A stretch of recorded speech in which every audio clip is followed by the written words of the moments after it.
আসসালামু আলাইকুম। আজকে আপনাদেরকে দেখাবো কিভাবে কপিরাইট রিস্টোর করবেন। কপিরাইট রিস্টোর করতে গেলে প্রথমে প্রয়োজন নোটিশ নাম্বার। আপনার কোনো পোস্ট যদি ফেক কপিরাইটে রিমুভ হয়ে যায়, তো সেই ক্ষেত্রে ফেসবুক আপনাকে একটা নোটিশ নাম্বার দিবে। তো কপিরাইট রিস্টোরের ক্ষেত্রে এই নোটিশ নাম্বারটা খুবই গুরুত্বপূর্ণ। তো প্রথমেই চলে যাবেন একটি ব্রাউজারে, দেন এখানে সার্চ দিবেন কপিরাইট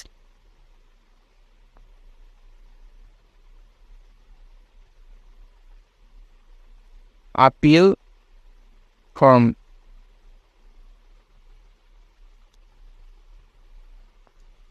দেন এইখানে প্রথম লিঙ্কে প্রবেশ করবেন। I understand and I wish to continue.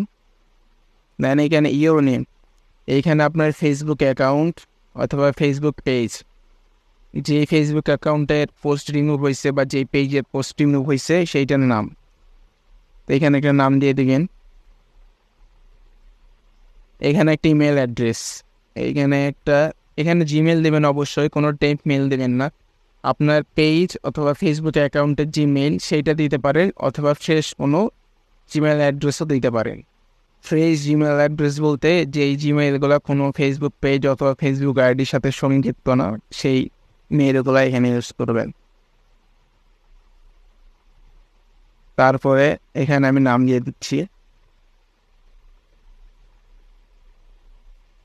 তো নামটা আমি পরে দিচ্ছি।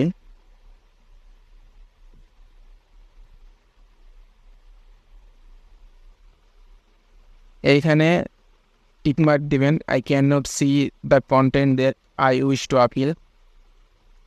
এইখানে এই বক্সে নোটিশ নাম্বার দিবেন। আপনি চাইলে একসাথে 5টাও দিতে পারেন, 5টা 6টা 7টা, আপনার ইচ্ছা মতো আপনার যে কয়টা পোস্ট রিমুভ হয়েছে সেগুলার নোটিশ নাম্বার দিবেন।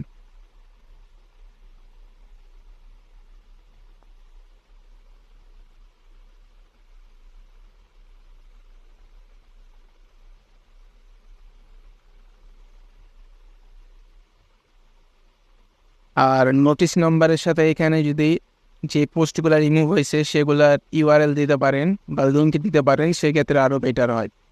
তো অনেকের কাছে আর কি লিঙ্ক থাকে না, তো লিঙ্ক না দিলেও চলে, কিন্তু লিঙ্ক দিলে সবচেয়ে ভালো হয়। এখানে লিঙ্ক দেওয়াটাই বেটার। এখন থেকে আপনারা যেসব পোস্ট করবেন ফেসবুক আইডিতে অথবা ফেসবুক পেজে, আপনারা সেই পোস্টের লিঙ্কগুলো কপি করে আপনাদের অন্য যে কোনো ফেসবুক আইডি, মেসেঞ্জার অথবা নোটপ্যাডে সংগ্রহ করে রাখতে পারেন। কারণ কেউ যদি আপনাদেরকে কোনো সময় ফেক কপিরাইট রিপোর্ট দেয়, সেই ক্ষেত্রে ইউআরএলগুলো কাজে লাগবে। ইউআরএল যেহেতু নাই, সেই ক্ষেত্রে আমি এখানে ইউআরএল দিচ্ছি না। তো এইখানে সেকেন্ড বক্স, এইখানে অ্যাডিশনাল দিতে হবে। কী কারণে আপনার পোস্টটা রিস্টোর হওয়া উচিত, এইটা আর কি বিশ্লেষণ করতে হবে ফেসবুকের কাছে, মেটার কাছে। তো আপনারা নিজে ইচ্ছা মতো বিশ্লেষণ করতে পারেন। তো এইখানে বিভিন্ন রকম অ্যাডিশনাল হতে পারে, আপনারা ইচ্ছা মতো আপনারা অ্যাডিশনাল তৈরি করবেন। আর অ্যাডিশনাল এইটা আমরা যেটাই দেবো এটাই দিতে হবে, এটার কোনো মানে নাই। আপনারা অ্যাডিশনাল প্রথমে আপনারা যদি ইংরেজিতে টাইপ না করতে পারেন, সেই ক্ষেত্রে অ্যাডিশনালগুলো বাংলাতে টাইপ করে নেবেন।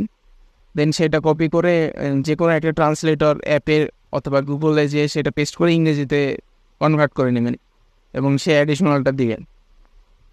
তো একই অ্যাডিশনাল যদি সবাই ইউজ করে, সেক্ষেত্রে পোস্ট রিস্টোর নাও হইতে পারে। অ্যাডিশনালটা কপি করে নেবেন,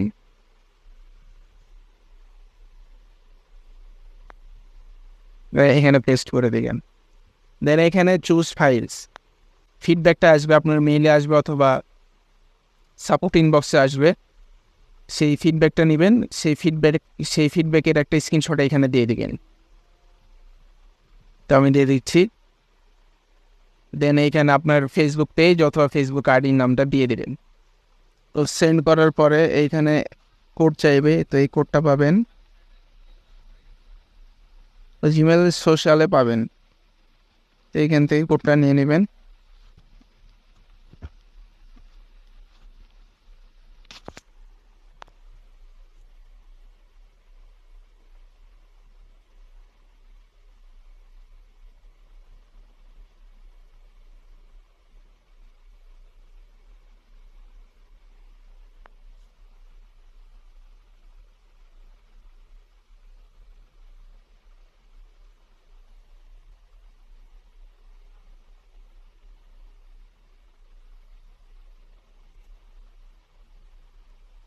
তো সাবমিট কিন্তু দেওয়া শেষ। এখন একটা জিমেলে মেল আসবে।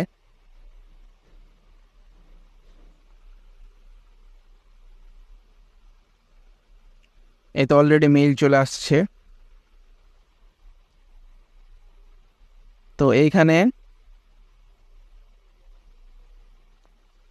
এই রিপ্লাই যে সেম এডিশনালটা এখানে দিয়ে দিবেন। আবার আরেকটা জিনিস বলে রাখি, একবার সাবমিট দিলেন তারপরেই যে এই কন্টেন্টটা রিস্টোর হয়ে যাবে এমন না, এরকম 2-3বারও সাবমিট দিতে হতে পারে। তো এটা ফেসবুকের উপর ডিপেন্ড করে। তো এমন 2-3বার সাবমিট দেওয়ার পরে ফেসবুক পোস্টটা রিস্টোর হয়ে যাবে। তো অনেক সময় 3-4বার সাবমিট দেওয়ার পরে পোস্ট রিস্টোর হয় না। তো আপনারা ট্রাই করতে থাকবেন, ইনশাআল্লাহ রিস্টোর হবে।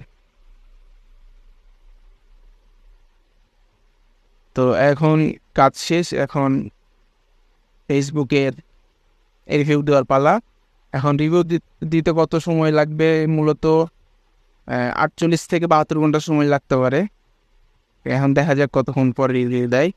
ভিডিও এখানে শেষ করছি, ধন্যবাদ।